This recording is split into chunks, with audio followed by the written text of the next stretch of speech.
more now of my exclusive interview with Ivanka Trump. She is, of course, a staunch defender of her father, one of his closest advisors, and now she is opening up about her moment in the spotlight as she prepares to introduce him as the Republican nominee. This is a big moment. Are you nervous? I'm terrified. I'm excited. I'm honored. I'm very humbled by it. Has Dad given you any input on what he'd like you to say, or is he leaving it up to you? He's totally left it up to me. I wish he'd give me input. Right. But I think he wants it to come from my heart. He says, don't worry, you'll do a great job. Don't worry. So I'm trying to take that advice. Yeah. But it's definitely an intimidating moment. Donald Trump certainly follows his own advice, tweeting whatever's on his mind at any given moment. Do you like the way he uses social media? Well, the only filter is himself.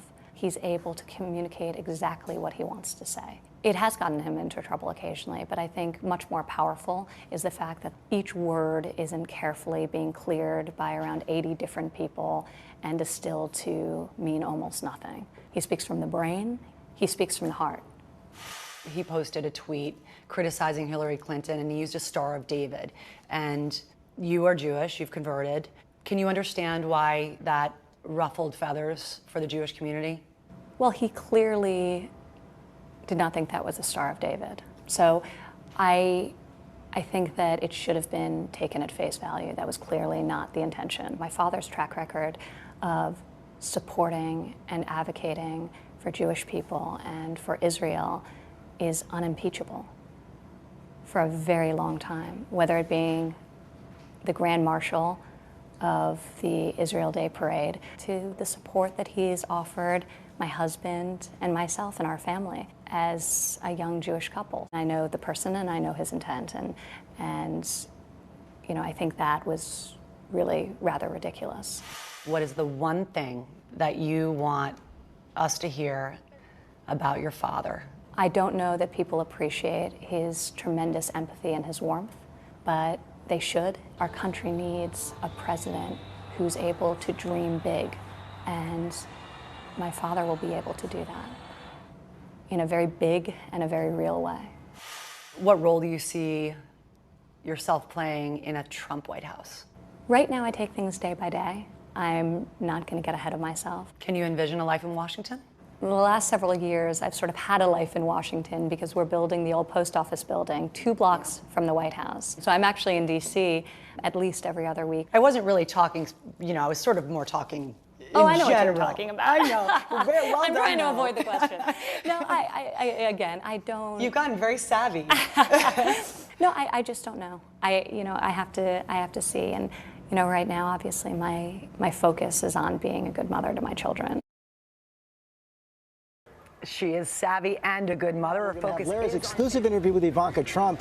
As you know, she's been called her father's secret weapon, one of his most trusted advisors. She's going to introduce him Thursday night. And Lara, all year long, Ivanka has been very poised in the spotlight. George, poised is the right word, and Ivanka says her father's candidacy is all about looking toward the future. That is something she is very excited to be a part of, and she is also not holding back about some big Republicans choosing to sit out the convention and her father's campaign. It was just over a year ago that you announced your father's presidential bid. It is my pleasure to introduce to you today a man who I have loved and respected my entire life. And in just a few days, you'll do it again, this time, though, as the presidential nominee.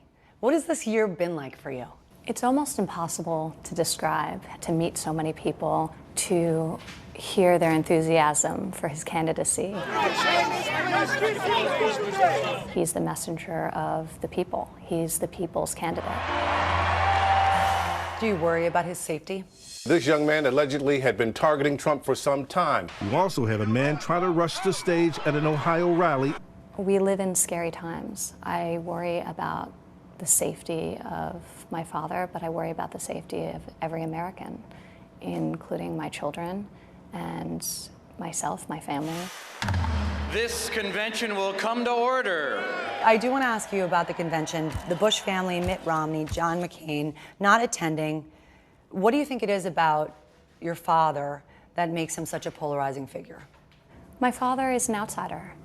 And we went through a very tough primary, and he emerged from that the winner, but there were certainly ruffled feathers along the way. Was that hurtful to hear, though, that some major figures in the party would not? No, that's be their there? choice. You know, if they don't want to be part of the narrative, if they don't want to be part of the future, but this really is about a forward-looking moment. Hillary Clinton has an ad out. I could stand in the middle of Fifth Avenue and shoot somebody and I wouldn't lose any voters, okay? It's like incredible. Have you seen that?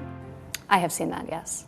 As a parent, if your children were to see that ad, When Mexico sends its people, they're bringing drugs, they're bringing crime. what would you say to your children? I wouldn't have my children listening to those ads. The negative ads, especially those, and almost all of them are a complete manipulation of his words and packaged for maximum impact. Despite what anyone may say, including the opposition, I know the man, and so do my children. Your father relies on you a great deal, though. Your brothers, your father, you are such a tight unit, but none of you have political experience. And here you are on the national stage, front and center, one of his key advisors. I think that I have strong opinions. I articulate those opinions when asked, and he raised my brothers to be the same. Your brothers and you were given the opportunity to talk to all of the vice presidential finalists, if you will. What were you looking for the person who stood by your dad's side? We wanted to ensure that personalities would be complementary, that track record was well suited to the task at hand. The next vice president of the United States, Governor Mike Pence. Governor Pence has done an unbelievable job in the state of Indiana. And then also, you know, really the person, getting to know him and his wife and his children and who they are as a family. Did you and your brothers all agree? It was my father's decision, so. But you weighed in. We did weigh in. We did weigh in, but ultimately it was his decision.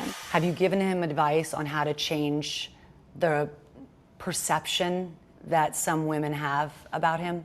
Well, I think the perception is a flawed one. People talk and talk about gender equality, but do they actually live it? My father has. He believes in equality amongst the genders, economically, politically, socially. My father has empowered women, including me, his whole life.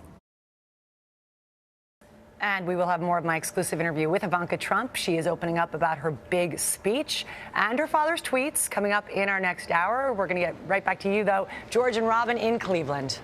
All right there, Lara. Thank you. Yeah, and Lara, boy, when you talked to her about that vice presidential search, she dove right in there, and they really did have a big role.